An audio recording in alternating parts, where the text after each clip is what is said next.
Tekken 8 closed beta is finally here, my people. And you know, this is probably one of my most anticipated games, if not for the past 6-7 months, and probably all of 2024. Now, I got the chance to play Tekken 8 earlier at Combo Breaker 2023, but now I have more times on my hands than just maybe an hour of gameplay. So is there anything good and bad about the Tekken 8 beta? We gonna find out today, y'all. So I'm here to dive deeper into the Tekken 8 closed network test. In today's little beta review, I'll be talking about the presentation, the gameplay, and most importantly, is the netcode cooking or is rollback 4? Hopping into Tekken 8, the most beautiful thing about the game is downloading the game for the first time.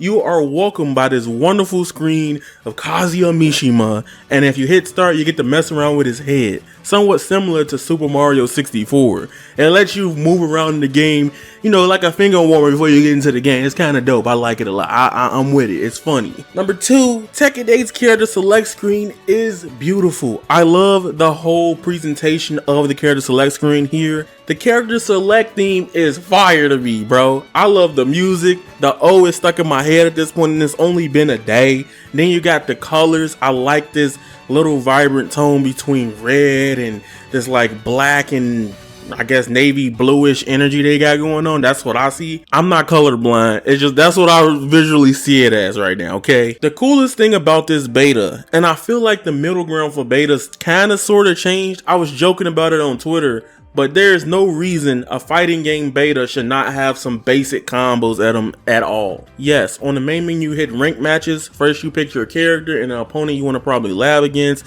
and then you get into the gameplay.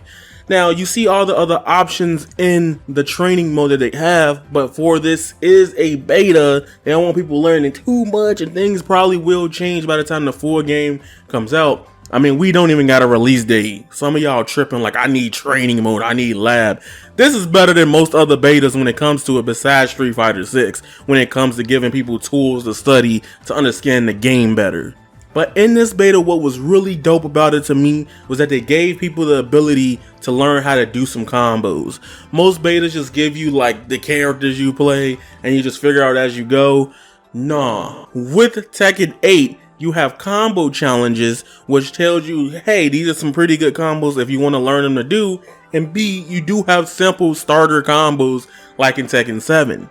But I really like how they added this graph at the bottom that tells you the distance and location of where you are or where you're hitting your opponent as in Tekken 8. They have wall, probably mid-screen, things of that nature. That is pretty good for the game in the training mode. My only gripe with the training mode, and I hope this is in the full game, I know this is a beta, I hope they let me do combo challenges on both sides. I would like that implemented. I'm not gonna lie to you, I never really struggled too hard with doing combos on both sides. It's just the problem in Tekken, for some reason, my brain completely shuts off. And I want to be able to lab these combos on both sides. The big part is the gameplay. Tekken 8 feels like a more aggressive version in its own identity compared to Tekken 7.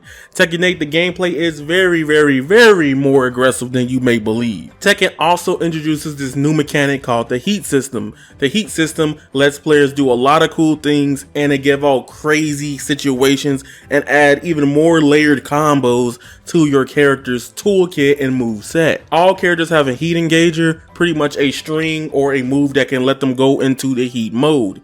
Now, they got rid of the chains from the closed alpha and other things we've seen before. The chains are gone, they just streamlined it.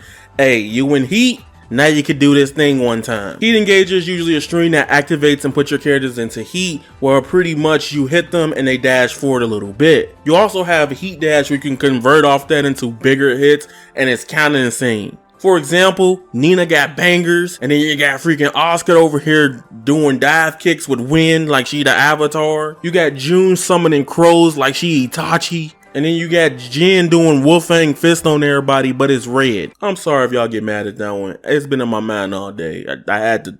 Now, I 100% say, depending on the player and how you feel about this mechanic, I feel like after a long period of time, seeing heat smash might make people be like, gotta watch this animation over and over again. I mean, that happens in every fighting game. It was weird to me even back when Dragon Ball FighterZ was out. People were complaining about Bardock's level 3 seeing it a lot. I mean, you did see it a little bit too much. Every match had a Bardock. I was a part of the problem. But the point still stands that I can see some people probably going like, yo, this is boring. I ain't with this. I don't want these. I like the heat system, especially for combo utility, especially from a beginner perspective, because now I know like, yo, I got the launcher. I can hit the heat button to go into heat and then potentially combo into my heat engager. On a very minute level, it helps you when you try out new characters to get into the characters and see if you like some cool stuff you're seeing, man. Like, that's the first combo they recommend, by the way, like launching somebody into heat engager or heat smash. Now here come the worst part of the video. The netcode. The netcode is really garbage and really good. I'll explain. So the reason why I say it's really good is for the fact that I can do regional play in Tekken 8. I'm not gonna lie, in Tekken 7, if y'all remember Bilbsy, we tried to play with him from Australia, US, it was impossible. I know in Tekken 8 though, I had various matches from people from South America and Europe.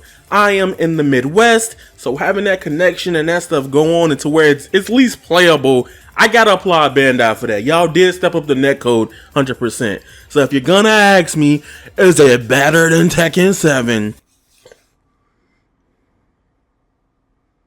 Why you ask that dumbass question? Y'all thought the canon event was that it was gonna be completely ass.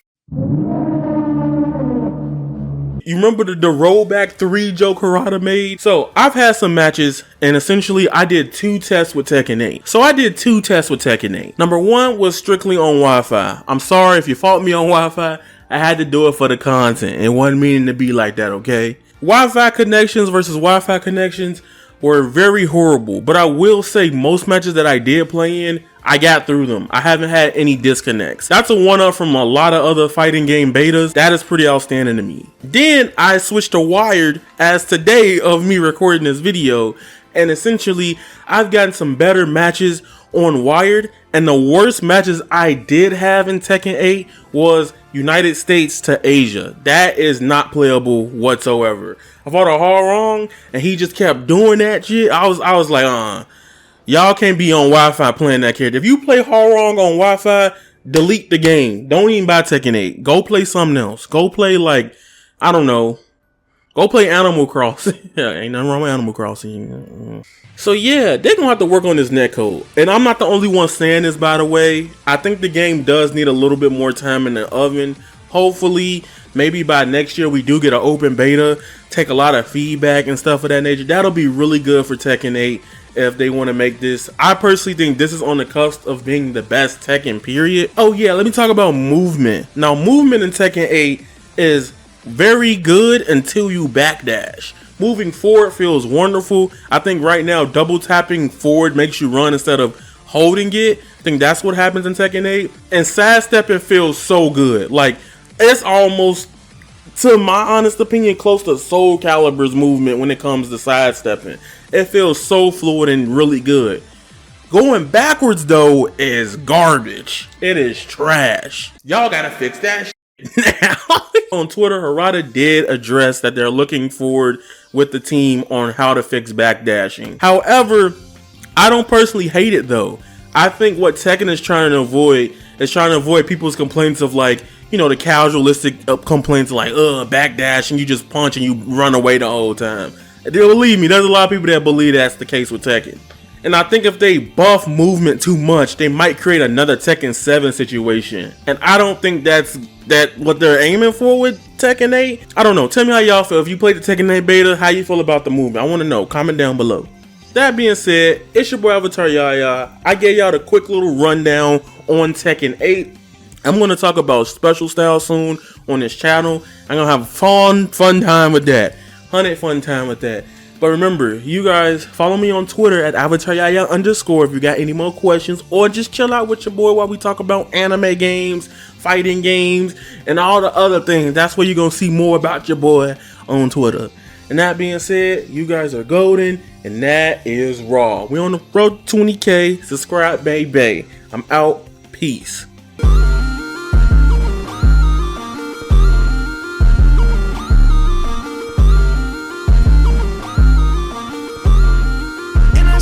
never felt like this. Maybe it's the death of me. Like my own worst enemy.